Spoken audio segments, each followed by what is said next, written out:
I have played 90 minutes of Metal Gear Solid Delta Snake Eater and I want to tell you all about it. The other week, VGC were very kindly invited down to London to check out a suite of Konami games. You may have seen our Silent Hill 2 preview coverage last week.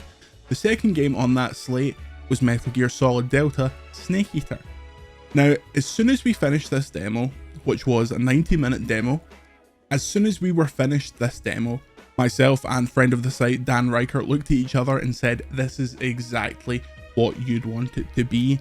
In a nutshell, it is MGS3, but it plays like MGS5 and it looks like a PS5 game. What you're seeing now are some brand new screenshots that were released alongside the preview embargo. We weren't actually given the full demo, gameplay of the demo to show you, and we weren't allowed to capture it. The demo was 90 minutes from the start of the game, so the Virtuous mission, if you're a MGS3 fan, you know what that is. It's basically the game's kind of opening chapter.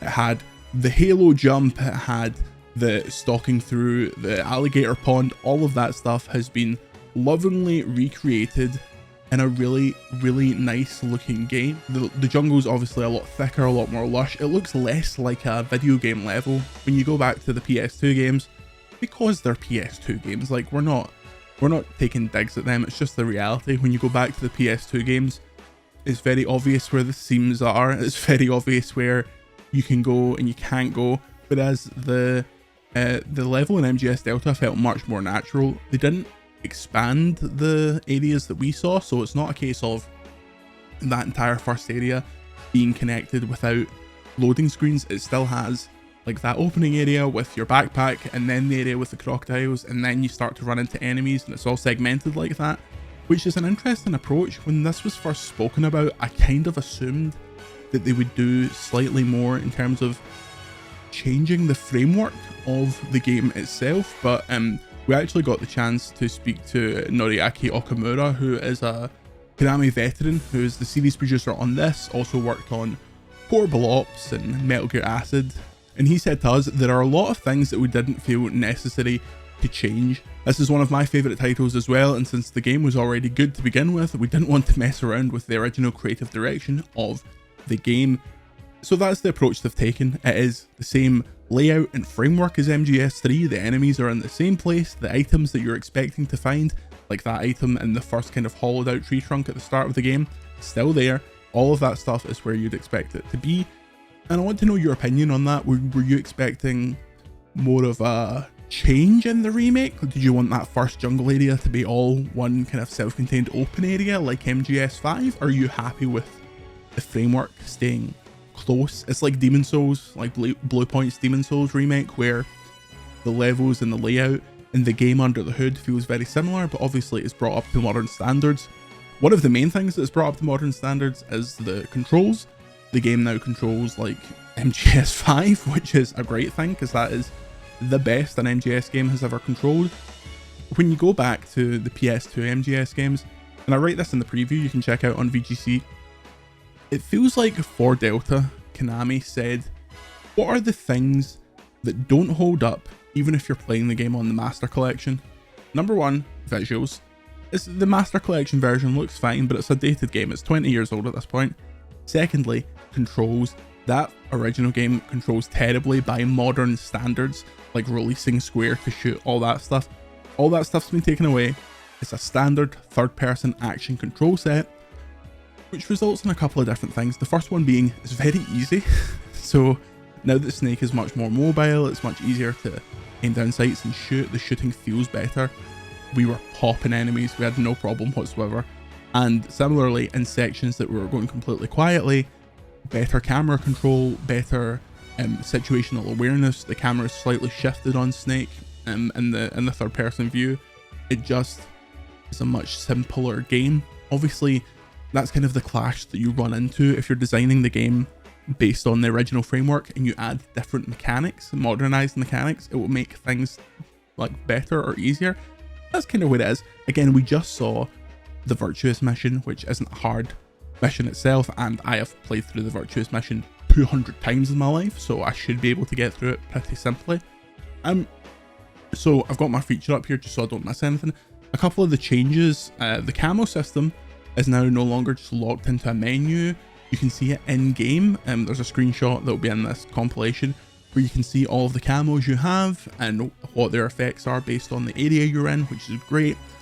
The codec as well is much easier to contact the different characters. You're not stopping. That's the thing. It keeps you in the game far more. The game's much more keen on getting you to play it rather than menu to death, which I think is a great change and in line with more modern stealth games. But apart from that, those are largely quality of life features. The game itself is still there. The weird things that make it Metal Gear are still there. They're not taking out any of the content. We actually have a quote on that as well. We are well aware that some of the expressions may have been outdated. We have a content warning, however we left the content in out of respect to maintaining the original creator's vision that he had for the game. So like the Master Collection, there is a content warning, but apart from that, it's the same. I think there's slightly different stock footage. I can't tell, I can't check that because I couldn't record it, but it seems that the stock footage at the start is slightly different.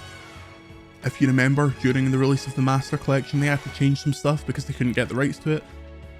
It gives the same idea. You see John F. Kennedy, you know what's going on, you know where you are in US history, so all that stuff's fine. But yeah, it's weird because Konami was in such a strange state following the Kojima divorce where they very rarely referenced them. Metal Gear became this weird thing where they'd sell it for pachinko machines and they do Metal Gear Survive, and the actual Solid series became a retro franchise that the only people that were really still into it were the people that have been into it for years. But in recent years, they're more willing to talk about Kojima. The Okamura-san spoke about Kojima recently and said that it'd be great to work with him again. Kojima is constantly talking about Metal Gear. So I'm in this strange position where I'm feeling weirdly positive about Metal Gear. We have a new, in quotes, a new remake coming soon that feels great, that looks great, that is exactly what you would want from this game. And honestly, this is difficult because the framework of this game is obviously made by Kojima, but the gameplay is the modern development team. I would maybe play a Metal Gear Solid 6, and this is the weird thing. It feels like you would need to have Kojima's blessing, or at least Kojima consult on the story, and considering he's doing all the Kojima production stuff and working on a film, when's he going to have time? But this makes me desperately want more new Metal Gear. We assume that once they finish this, they will continue in the timeline, eventually get through the other games.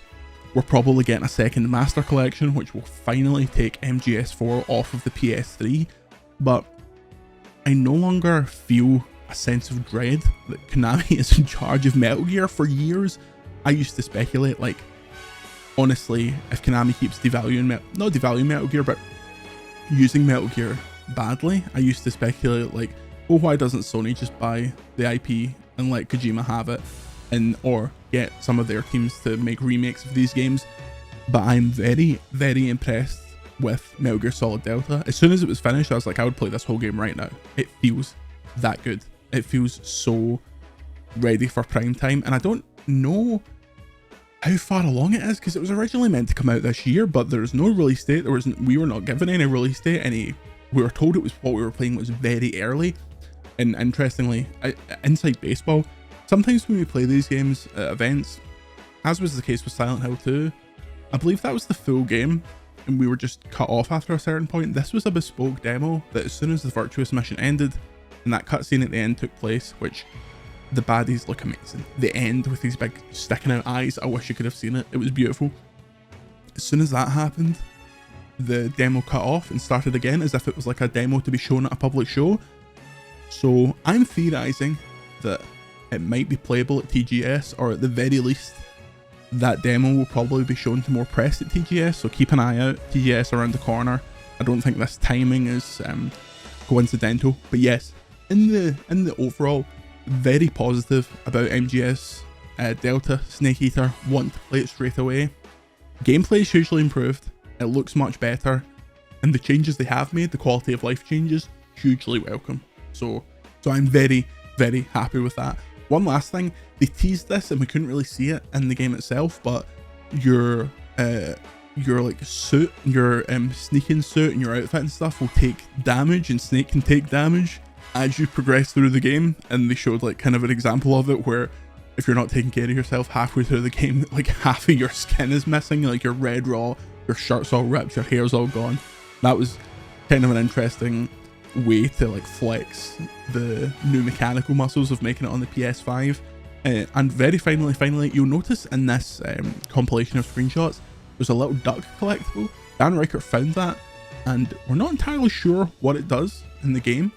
And it's one to keep your eye on. You should also keep your eye on VGC. The best way to support VGC and all the reporting we do, such as unveiling that Konami was working on Metal Gear Solid 3 Delta, is to support us at patreon.com/videogameschronicle. You'll get access to extra podcasts, behind the scenes videos, a weekly newsletter, tons of extra content. But the main thing is, what VGC does, our reporting, our reviews, our opinions, will always stay free. You're just helping support us, getting a little more VGC in return. Until next time, subscribe to the channel, and we'll see you later. What a thrill.